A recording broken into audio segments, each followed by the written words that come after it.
Good morning बच्चों। आज हम आपकी 5वीं वर्कशीट करेंगे, लेकिन मतलब जिसमें हमारे ज्योग्राफी के सेकंड चैप्टर भारत का भौतिक स्वरूप की वर्कशीट आई है 3। चौथी मैंने पहले अभी करवाई है थोड़ी देर पहले, और जिसमें हमने नई भू-आकृति 6 भू-आकृतियां मैंने आपको बताई है। रट्टा लगा लो। हिमाचल पर्वत, हिमालय पर्वतमाला, उत्तर के मैदान, ये दोनों नई भू-आकृतियां हैं और ये 4 पुरानी है। प्रायद्वीपीय पठार, भारतीय मरुस्थल, समुद्री तटीय मैदान और द्वीप समूह। हिमालय पर्वतमाला के बारे में मैंने बता दिया कि वो कैसे बना है, लेकिन उत्तरी मैदानों के बारे में मैंने आपको अब पढ़ाऊंगी आज। उत्तरी मैदान कैसे बने हैं, पहले ये नहीं थे हमारे भारत के अंदर। तो इसका निर्माण 3 प्रमुख नदियों, आपको पता हमारे देश में 3 प्रमुख नदियां सिंधु, गंगा और ब्रह्मपुत्र हैं, और फिर आगे इनकी सहायक नदियां हैं, के द्वारा लाई गई मिट्टी, जिसे जलोढ़ कहते हैं, के निक्षेप से बना है। क्योंकि जो उत्तरी मैदान है वहां पे जलोढ़ मिट्टी पाई जाती है। एक जलोढ़ मिट्टी आती कहाँ से? ये तीनों नदियां सिंधु, गंगा, ब्रह्मपुत्र और जो इनके आगे सहायक नदियां हैं वो अपने साथ मिट्टी लेकर आती हैं, जो जलोढ़ मिट्टी होती है, और उसी से हमारे उत्तरी मैदान बने हैं। हम भी भारत, दिल्ली के लोग भी उत्तरी मैदानों में रहते हैं। सारा पंजाब, हरियाणा, उत्तर प्रदेश, बिहार, झारखंड, दिल्ली, ये सब किस में आते हैं? उत्तरी मैदानों में। तो पहले तो ये याद रखो, 3 नदियां कौन? सिंधु, गंगा, ब्रह्मपुत्र, और इनकी जो सहायक नदियां हैं उनके साथ जो मिट्टी आती है उसे जलोढ़ मिट्टी कहते हैं। उसी से उत्तरी मैदान बने हैं। जैसे हिमालय 2400 किलोमीटर लंबा है, वैसे ही उत्तरी मैदान भी उतने ही लंबे हैं, 2400 किलोमीटर लंबे हैं, और 240 किलोमीटर लंबा, 240 से 320 मीटर चौड़ा। चौड़ाई कितनी है? 240 से, कहीं से 240 है और कहीं से 320 किलोमीटर चौड़ा है उत्तरी मैदान। ये मैं आपको मैप के ऊपर भी दिखा देती हूँ। ये देखो, ये पहला हमने यहाँ तक हिमालय को पढ़ा था। ये हिमालय सारा, ये हिमालय है, ये सारा यहाँ तक हिमालय है, ये वाला। और ये दिखा दें इसमें, ये वाला बच्चों हिमालय सारा यहाँ तक, और हिमालय के नीचे नीचे यहाँ से मारुस्थल से ये वाला सारा उत्तरी मैदान है।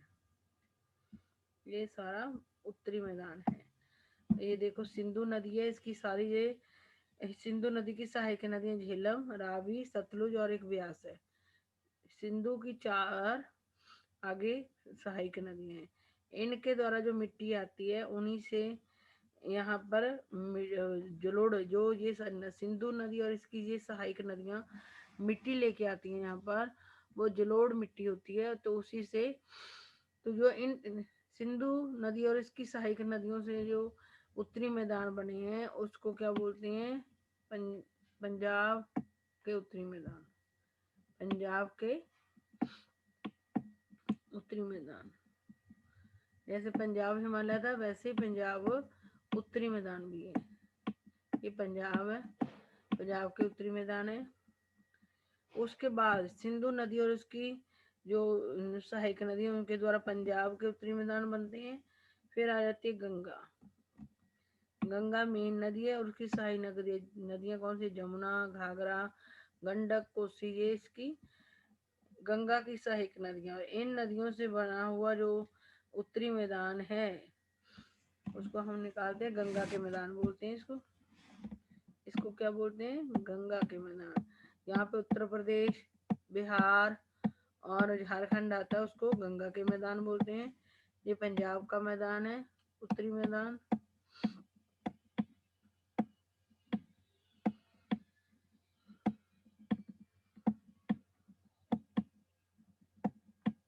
और ये है गंगा का मैदान, गंगा का मैदान।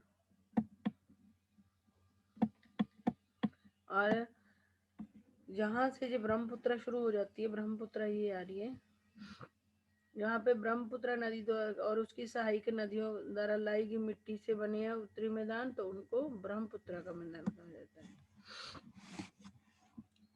हम आगे इसकी पूरी डिटेल पढ़ते हैं। तो इसकी लंबाई देखो, जैसे इसकी हिमालय की 2400 किलोमीटर है, तो ये उतना ही लंबाई है, इसकी भी 24 किलोमीटर है। लेकिन यहाँ से इसकी 400 हिमालय की, तो इधर से हिमालय की 150 है। लेकिन ये जो चौड़ाई है कहीं से 240 है, कहीं से 240 से लेके 320 किलोमीटर तक है पंजाब के जो भी उत्तरी मैदान है इनकी चौड़ाई।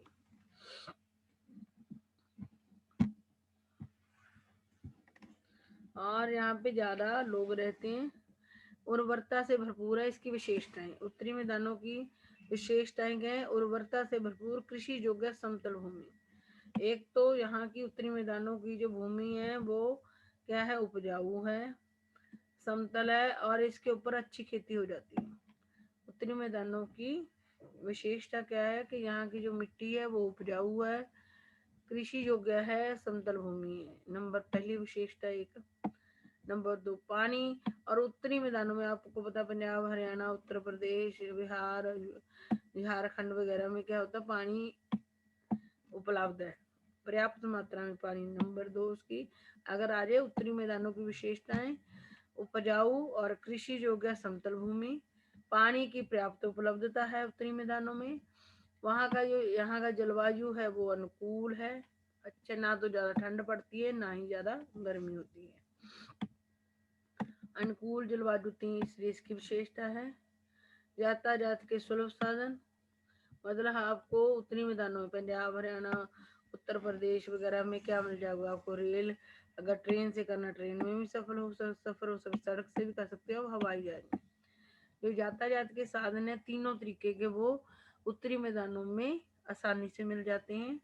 के कारण जो साधन संघन जनसंख्या वाला भौगोलिक क्षेत्र है, और यहाँ पे कृषि अच्छी होती है जिससे लोगों को खाने पीने का अच्छा मिल जाता है, लोगों की इनकम अच्छी है, और पानी पर्याप्त होने के कारण खेती करने में अच्छी हेल्प मिल जाती है। अनुकूल जलवायु के कारण भी लोगों को ज़्यादा रहने में मुश्किल नहीं आती उत्तरी मैदानों में, और आने जाने के लिए तीनों तरीके के साधन उपलब्ध होने के कारण ज़्यादा इंडिया की जो जनसंख्या है वो उत्तरी मैदानों में ही रहती है। मोटे तौर पर इन्हें 3 उपवर्गों में विभाजित किया है। पंजाब का मैदान को कौन सी नदी बनाती है? सिंधु और उसकी सहायक नदियों द्वारा द्वाबों की संख्या देखें। द्वाब होता है जो दो नदियों के बीच का क्षेत्र। दो आव, दो मतलब दो आव, और आव का मतलब होता पानी, नदियों का पानी। तो दो नदियों के बीच के क्षेत्र को दोआब कहते हैं। तो जो सिंधु और उसकी सहायक नदियां हैं उनके द्वारा जो जलोढ़ मिट्टी लाकर बनाया गया मैदान है उसको पंजाब का मैदान कहते हैं। गंगा का मैदान, उत्तरी मैदान का जो सारा उत्तरी मैदान का उसका जो मध्य भाग है गंगा और उसकी सहायक नदियों के द्वारा लाई गई मिट्टी, जलोढ़ मिट्टी द्वारा बनता है। घग्गर तीस्ता नदियों के बीच की भूमि हरियाणा से पश्चिम बंगाल तक, हरियाणा से पश्चिमी बंगाल तक जो तीस्ता नदियों के बीच की भूमि है जी। घग्गर और तीस्ता नदियों के बीच, दोनों घग्गर और नदी के घग्गर और तीस्ता नदियां गंगा की सहायक नदियां हैं, उनके बीच वाला एरिया कौन सा आ जाता है? हरियाणा से लेके पश्चिमी बंगाल तक का एरिया आ जाता है उत्तरी मैदानों का। लेकिन गंगा के मैदान को कौन बनाता है? एक तो उत्तरी मैदानों का ये मध्य भाग है, गंगा का मैदान ये देख लो मध्य में आता है गंगा का मैदान। इधर वाली साइड पंजाब का मैदान आ गया, और इधर की साइड ब्रह्मपुत्र नदी द्वारा बनाया हुआ मैदान, और बीच में गंगा का मैदान। इसलिए ये सारे उत्तरी मैदान का मध्य भाग कौन सा है? गंगा का मैदान। तो गंगा की सहायक नदी घग्गर और तीस्ता के बीच कौन सा एरिया था? हरियाणा से लेके पश्चिमी बंगाल तक फैला हुआ है। और ब्रह्मपुत्र का मैदान, उत्तरी मैदान का पूर्वी भाग जो पूर्वोत्तर में फैला हुआ ब्रह्मपुत्र व उसकी सहायक नदियों द्वारा बनाया गया, मुख्य रूप से असम की तरफ आ जाता है ये सारा मैदान, ब्रह्मपुत्र का मैदान। तो ये आसान है, सिंधु और उसकी सहायक नदियों द्वारा बनाया गया मैदान पंजाब का मैदान है। गंगा गंगा और उसकी सहायक नदियों द्वारा बनाया गया उत्तरी मैदानों का जो हिस्सा मध्य भाग है वो गंगा का मैदान कहलाता है। घग्गर और तीस्ता नदियों के बीच में हरियाणा से लेके पश्चिमी बंगाल तक का वो आ जाता है मैदान। और ब्रह्मपुत्र का मैदान ब्रह्मपुत्र और उसकी सहायक नदियों द्वारा बनाया गया मैदान है, उसको ब्रह्मपुत्र का उत्तरी मैदान कहते हैं। अब आकृतिक भिन्नता के आधार पर शिवालिक की ढाल पर 8 से 16 किलोमीटर चौड़ी पट्टी में गुटिका का निक्षेप जहां नदियां नजर नहीं आती। पहले 3 मैदान तो अब जैसे हमने हिमालय को काटा था, जैसे पहले हमने हिमालय को इस तरीके से चॉकलेट की तरह उसके 4 भाग करे थे, लेकिन उत्तरी मैदानों के 3 भाग है। और हम पहले तो हमने पश्चिम से लेकर पूर्व तक उत्तरी मैदान के 3 गंगा पंजाब मैदान, गंगा का मैदान और ब्रह्मपुत्र का मैदान बनाया। लेकिन अब हमने इसको जैसे हमने उत्तर से लेकर दक्षिण तक का इसको डिवाइड करना है, वो करेंगे उत्तरी मैदान को।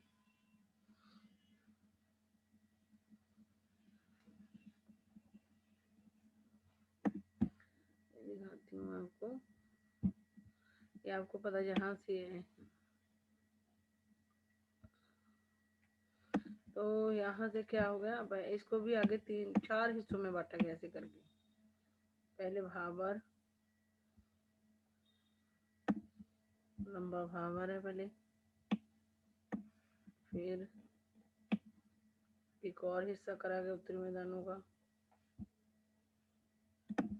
फिर एक और हिस्सा करा। 4 हिस्सों में बटा हुआ है उत्तर से दक्षिण की तरफ गंगा का मैदान। दिखाते हैं पहले वाले को क्या कहते हैं, भाबर। शिवालिक की ढाल पर 8 से 16 किलोमीटर चौड़ी पट्टी में गुटिका का निक्षेप होता है जहां नदियां नजर नहीं आती। ये शिवालिक है, ये लास्ट बाउंड्री क्या है, शिवालिक श्रृंखला हिमालय की, उसके बीच में यहाँ से लेके 16 किलोमीटर तक कुछ ऐसे वो एक झाग सी पड़ जाती है नदियों के ऊपर। गंगा ये ऊपर से आपको दिख भी रहा है, सिंधु और उसकी सहायक नदियां गिरती है, फिर गंगा और उसकी सहायक नदियां नीचे को आती हैं, फिर ब्रह्मपुत्र की सहायक नदियां आती हैं, ब्रह्मपुत्र और ब्रह्मपुत्र की सहायक नदियां। तो यहाँ से लेके 16 किलोमीटर तक ये इतना हिस्सा 8 से 16 किलोमीटर तक है। उसके ऊपर पानी के ऊपर कुछ ऐसा झाग सा आ जाता है जिसमें पता ही नहीं चलता कि वहां नदी बह रही है। तो इसी एरिया को भाबर के नाम से जाना जाता है, इसको बोलते हैं भाबर।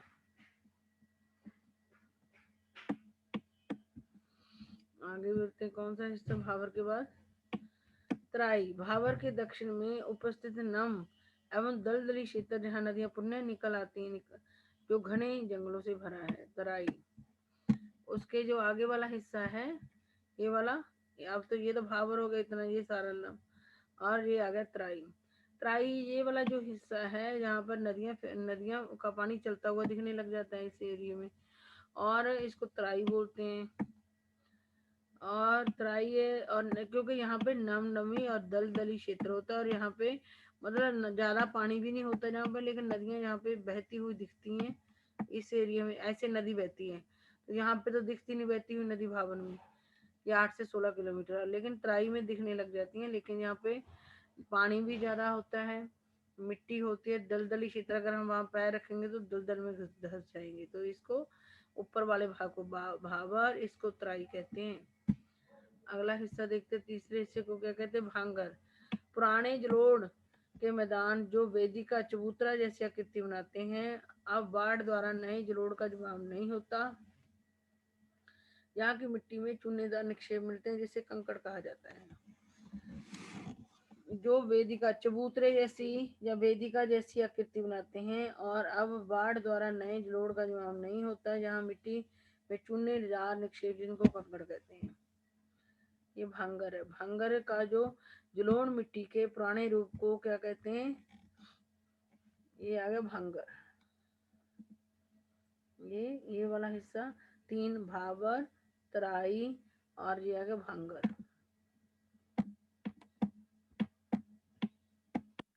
इसमें क्या होता है ये वेदिका जैसी, जैसे आपने देखा होगा पहाड़ी इलाकों में वो सीढ़ीदार से होते हैं, जहाँ वेदिका का चबूतरे जैसा निर्माण होता है। और इसके अंदर ये पुरानी मिट्टी, जलोढ़ मिट्टी होती है, जहाँ नदियों द्वारा इकट्ठी की पुरानी जलोढ़ मिट्टी होती है, जहाँ जिसमें चूने जैसे वो होते हैं न, चूने जैसी चीज की मिलावट होती है, जिसको कंकड़ कहते हैं। और यहाँ वाली जलोढ़ मिट्टी पुरानी मिट्टी होती है, जिसको हम भांगर कहते हैं। भांगर बच्चों याद रखना, ये पुरानी मिट्टी है। पुरानी जलोढ़ मिट्टी को भांगर कहते हैं, जिसमें चूने जैसे निक्षेप होते हैं और जिनको कंकड़ कहा जाता है। नीचे वाला ये नई मिट्टी का जमाव होता है, नदियों द्वारा खादर होती है। ये वाली खादर है। लास्ट वाली ये होती है, यहाँ पे मिट्टी, नई मिट्टी आके जम जाती है, जो ज्यादा उपजाऊ होती है, इसको खादर बोलते हैं।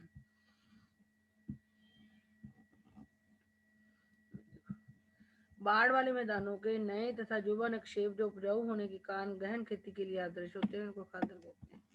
तो ये हिस्से आपको बिल्कुल ढंग से याद करने हैं। थोड़ा तो वो टाइम देना पड़ेगा इन चीज़ों को याद करने के लिए। तो ये क्या हो गया, भाबर, यहाँ पे नदियाँ बहती हुई दिखाई नहीं दे रही, और 8 से 16 किलोमीटर में फैला। उसके बाद आपका आ गया तराई, जहाँ दलदली और नम होता है, और जो जंगल होते हैं जहाँ घने, और जहाँ भांगर पुरानी जलोढ़ मिट्टी के वो चबूतरे जैसे, और यहाँ इसमें चूने जैसे कुछ चीज मिली होती है, जिसको कंकड़ कहते हैं।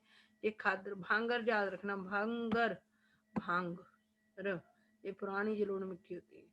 खादर, खाद, आपको पता खाद डालने से जो मिट्टी उपजाऊ हो जाती है। तो जो पुरानी मिट्टी होती है जलोढ़, वो इतनी उपजाऊ ज्यादा नहीं होती, लेकिन जो नई मिट्टी नदियाँ लेकर आती हैं तो वो उपजाऊ होती है, और वो ऐसा काम करते हैं जैसे खाद डालने से उपजाऊ हो जाता है खेत जगह।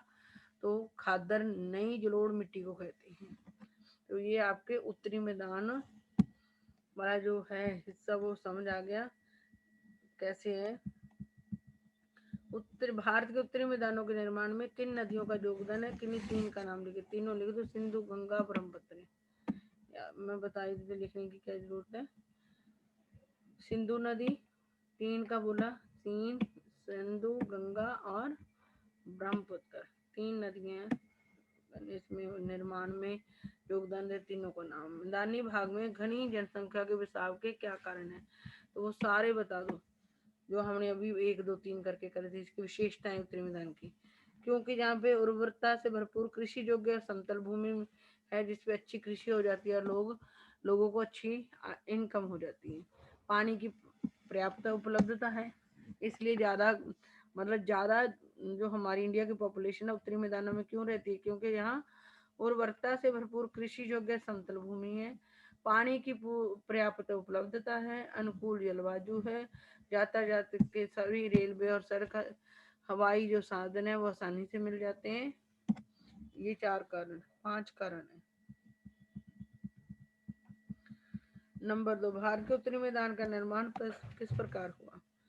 ये मैंने जो पहले वीडियो में बताया था वैसा ही है।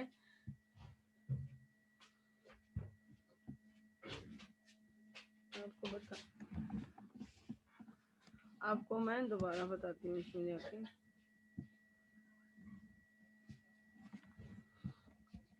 तो इसमें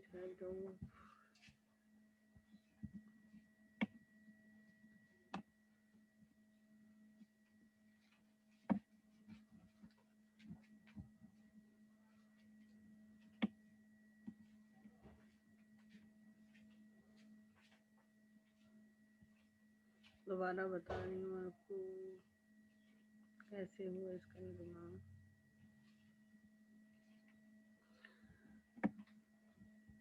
विश्व का जो मैप है वो निकालते हैं, उसमें पता चलेगा।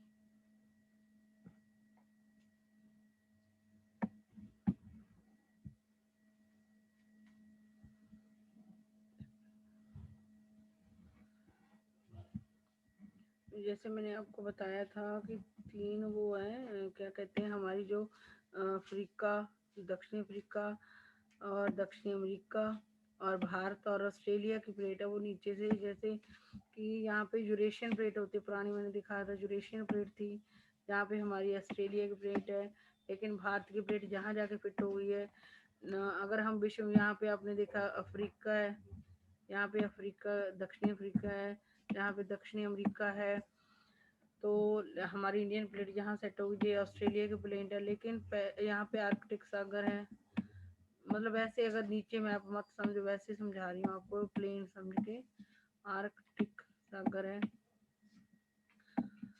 तो ये क्या है, यहाँ पे एक पेंजिया महाद्वीप था, पेंजिया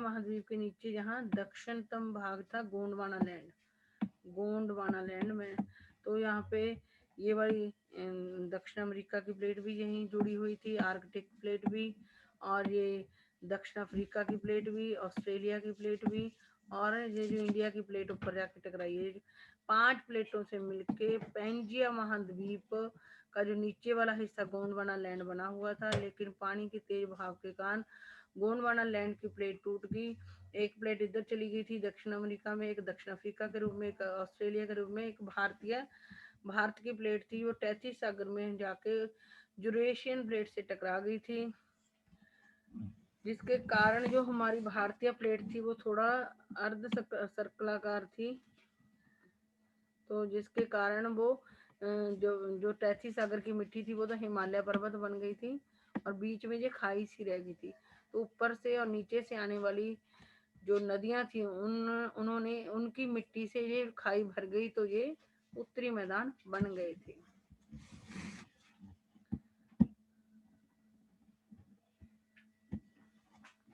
आगे तराई भाग घने जंगलों से क्यों भरा हुआ है, क्योंकि वहाँ पे वो है, तराई वाले एरिया में पानी अच्छा मिल जाता है वृक्षों को, और वहाँ पे तराई वाले हिस्से में पानी भी मिल जाता है, उपजाऊ मिट्टी होती है, जिसके कारण वो जो जंगल है वो घने हो जाते हैं। दिल्ली में स्थित एक खादर वाले इलाके का नाम लिखिए और बताइए कि ये उपजाऊ क्यों होते हैं। ये वो ही होगा, जमुना नदी के आसपास का एरिया ही होगा खादर। तो और खादर वाला पता ही है, खादर क्या होती है, खादर होती है नई जलोढ़ मिट्टी को हम खादर कहते हैं, जो कि उपजाऊ होती है, इसलिए वहां पर अच्छी खेती होती होगी, जो दिल्ली के जिस जमुना नदी के आसपास खादर का इलाका होगा, और वहाँ खादर क्या होती है, नई जलोढ़ मिट्टी जो उपजाऊ होती है। तो बच्चों ये वर्क आपको, ये मैंने उत्तरी मैदान समझा दिए, इस वीडियो को ढंग से देखना, इसकी उत्तरी मैदानों की विशेषताएं भी पता होनी चाहिए, उसकी लंबाई चौड़ाई, और कौन पंजाब का मैदान, पंजाब का उत्तरी मैदान, गंगा का उत्तरी मैदान और ब्रह्मपुत्र का उत्तरी मैदान कौन कौन सी नदियां बनाती हैं। फिर जब उत्तर से हम दक्षिण की तरफ उसको 4 हिस्सों में बांटते हैं, तो नई जलोढ़ मृदा को क्या कहते हैं, पुरानी जलोढ़ मृदा को क्या कहते हैं, ये सारी आपको समझ होनी चाहिए। अगर मेरी वीडियो अच्छी लगी हो तो लाइक और सब्सक्राइब करना मत भूलना। बाय बाय बच्चों।